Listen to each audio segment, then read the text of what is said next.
हालांकि इनमें से किसी को धर्म की मान्यता नहीं मिली।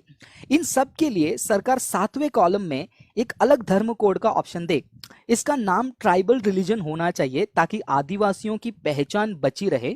उनका आरोप है कि मूल निवासी का ऑप्शन हटाकर सरकार ने 1947 से ही उन्हें धार्मिक गुलाम बनाना शुरू कर दिया था।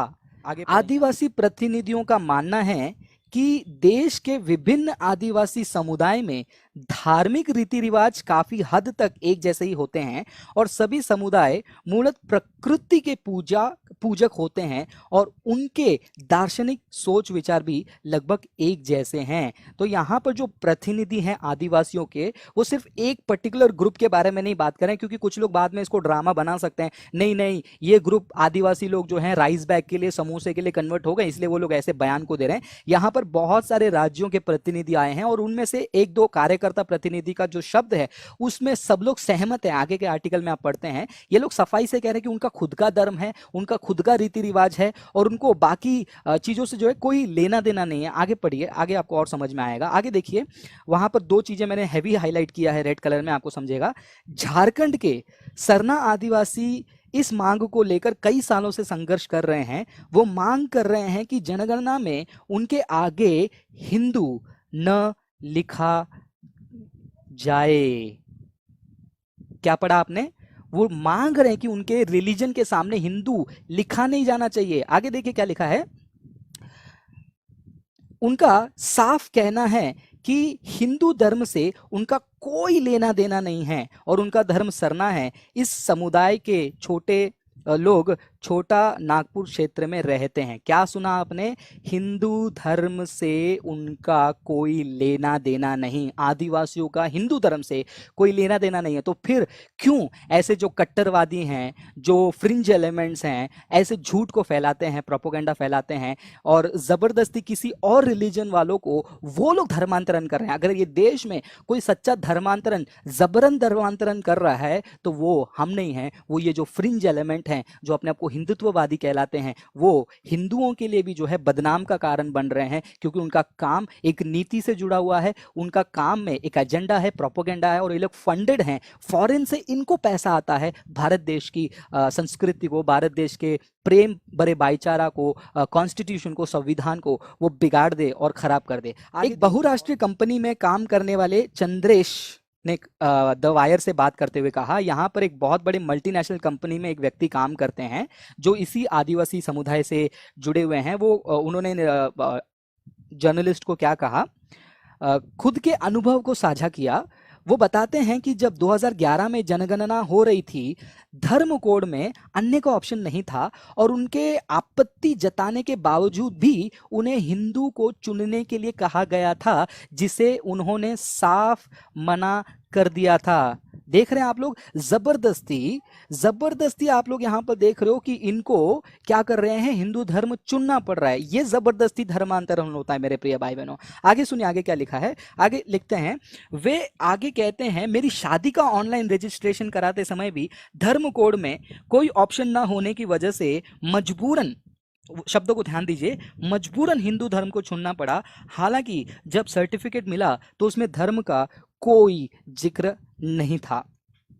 कुछ और इंपॉर्टेंट पॉइंट मैं आपके सामने रखूंगा, फिर उसके बाद आप खुद सोचिए कि ये प्रोपोगेंडा कितनी गंदी तरीके से फैलाई गई है और कितने लोग इसमें गिर गए हैं। नादान हिंदू भी इसमें गिर गए हैं। आगे पढ़िए, आगे लिखा है, आदिवासी रिसर्जेंस के फाउंडर, एडिटर और स्वतंत्र शोधकर्ता, यानी कि जो रिसर्चर हैं जो आदिवासी रिसर्जेंस के बारे में पढ़ते हैं, आकाश पोयाम, जो खुद एक आदिवासी हैं, उन्होंने वायर यानी कि जर्नलिस्ट को बात करते हुए कहा, ब्रिटिशों के दौर में हुई जनगणना में आदिवासियों को एनिमिस्ट यानी कि जीववाद की श्रेणी में रखा गया था, लेकिन जब 1941 में जनगणना की बात हुई तो एंथ्रोपोलॉजिस्ट वॉरियर एल्विन, जो उस समय भारत सरकार के एडवाइजर थे, ने बस्तर के माडिया आदिवासियों पर अध्ययन करके ये सलाह दी थी कि ये शैविज्म के करीब हैं, जो कि हिंदूवाद का हिस्सा है, इसलिए इन्हें भी हिंदू में रखा जाना चाहिए। अब ये जो लाल कलर में हाईलाइटेड है उसको थोड़ा ध्यान से सुनिएगा। उसके बाद से सारे आदिवासियों को, जो ईसाई नहीं बने थे, हिंदू धर्म में गिना जाने लगा। उस वजह से ऐतिहासिक रूप से आदिवासियों को बहुत ज्यादा नुकसान उठाना पड़ा।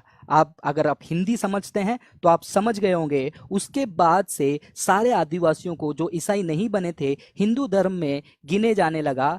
उस वजह से ऐतिहासिक रूप से आदिवासियों को बहुत ज़्यादा नुकसान उठाना पड़ा। गोंडवाना आगे क्या लिखा है, गोंडवाना महासभा ने 1950 से पहले से ही आदिवासियों के लिए कोया पुनेम धर्म की मांग शुरू की थी। तभी से गोंडी धर्म की मांग होने लगी थी, लेकिन उसे मान्यता नहीं मिली। और कुछ बातें हैं, बस इतना ही। और ज़्यादा डिटेल में जाना चाहते हैं तो ये आर्टिकल आप खुद पढ़ लीजिए। अभी बहुत सारे आदिवासी भी खुद को हिंदू मानने बताने लगे हैं, क्योंकि क्योंकि क्योंकि 1950 से लगातार बोला जाता रहा है कि तुम हिंदू हो। क्या बोला जा रहा है? लगातार उनको ये बोला जा रहा है कि तुम हिंदू हो, लेकिन ऊपर क्या पड़ा, वो लोग इस बात को हरगिज नहीं मानते हैं और वो लोग कहते हैं कि हमारा और हिंदुइज्म का कोई लेना देना नहीं है, हमारा खुद का रिलीजन है। लास्ट पॉइंट देखते हैं। लास्ट पॉइंट में हम ये पढ़ सकते हैं। इसका एक उदाहरण देते हुए आकाश बताते हैं, जब मैं रिसर्च कर रहा था तो वो अपने रिसर्च के बारे में बात करें। बहुत ही इंटरेस्टिंग चीज है। मेरे प्रिय भाई बहनों, मैं रिक्वेस्ट करूंगा कि प्लीज ये आखिरी का भाग बहुत इंपॉर्टेंट है। ये जो है बहुत ही आई ओपनिंग था मेरे लिए, जो रिसर्चर के मुंह से निकल रही है। इस बात को ध्यान से सुनिएगा। वहां पर वो कहते हैं, एक उदाहरण देते हुए आकाश बताते हैं, जब मैं रिसर्च कर रहा था अपने दादा से पूछा कि आप हिंदू कैसे हो गए, तो उन्होंने जवाब दिया, क्योंकि ये बात मेरी जाति प्रमाण पत्र में लिखा हुआ है। धर्म में हिंदू और जाति में गोंड लिखा था। आजादी के बाद से ही उनको हिंदू के रूप में चिन्हित किया जा रहा था, क्योंकि पिछले 60-70 सालों से ये सब हो रहा है। तो आज की पीढ़ियां खुद ब खुद को हिंदू मानने लगी। लेकिन जब उनके रीति रिवाजों को देखा जाए तो हिंदू धर्म से कोई रिश्ता नाता नहीं। आपको समझ में आ रहा है प्रोपोगेंडा? तो देख लिया आपने किस प्रकार खुलेआम झूठ बोल रहे हैं, और जो लोग हिंदू नहीं, ये जबरदस्ती उनको हिंदू के आड़ में लाया जा रहा है। वो आर्टिकल को अगर आप पढ़ेंगे तो आपको समझ में आ जाएगा कि ये पॉलिटिकल एजेंडा के लिए किया गया है, ताकि ये जो काउंट है एक मेजॉरिटी रिलीजन का दिखाया जाए। लेकिन ये लोग साफ साफ इस बात को इनकार करते हैं कि हमारा कोई रिश्ता नाता नहीं है। तो जितने भी ऐसे रेडिकल फ्रिंज एलिमेंट है, आप लोग रिसर्च कीजिए और आग फैलाना, नफरत फैलाना छोड़ दीजिए और भारत को उसके सुंदरता में रहने दीजिए। यही मैं आपसे विनती करता हूं।